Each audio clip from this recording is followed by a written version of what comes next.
খুব গরম পড়েছে। গরমে সবাই কেমন আছো? আশা করি সবাই ভালো আছো, সুস্থ আছো। আমিও খুব ভালো আছি।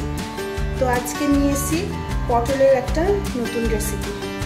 তো প্রথমে পটলগুলোকে আমি এইভাবে খোসা ছাড়িয়ে কেটে ধুয়ে নিয়েছি। এবার এর মধ্যে আমি নুন আর হলুদ মাখাবো।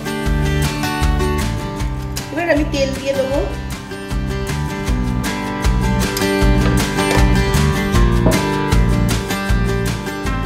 দেখো পটলটাতে আমি নুন হলুদ মাখিয়ে নিয়েছি। এবার তেলটা গরম হলেই আমি পটলগুলো হালকা করে ভেজে নেব। বন্ধুরা এবার এটা ভাজা হয়ে গেছে। এবার আমি এক একটা করে তুলে নেব।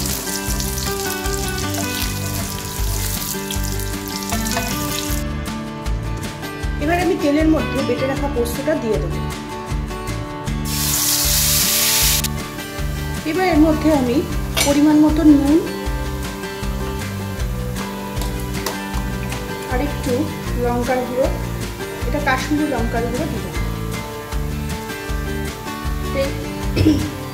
সানরাইজের কাশ্মীরি লঙ্কার গুঁড়ো, এটা কালারটা খুব সুন্দর আসে, খুব ভালো। তোমরাও কিন্তু ব্যবহার করে দেখতে পারো সানরাইজের কাশ্মীরি লঙ্কার গুঁড়ো। এরপর এখানে আমি একটু ফেটিয়ে রাখা টক দই দিয়ে দিলাম। এইবার গ্রেভিটা ঠিক এরকম হলেই এর মধ্যে আমি স্বাদ মতন চিনি দেবো।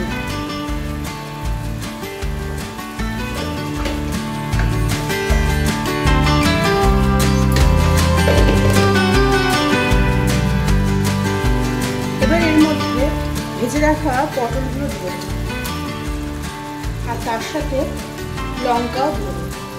এবার ঝালটা যেরকম যে খাবে সে স্বাদ অনুযায়ী দিতে হবে।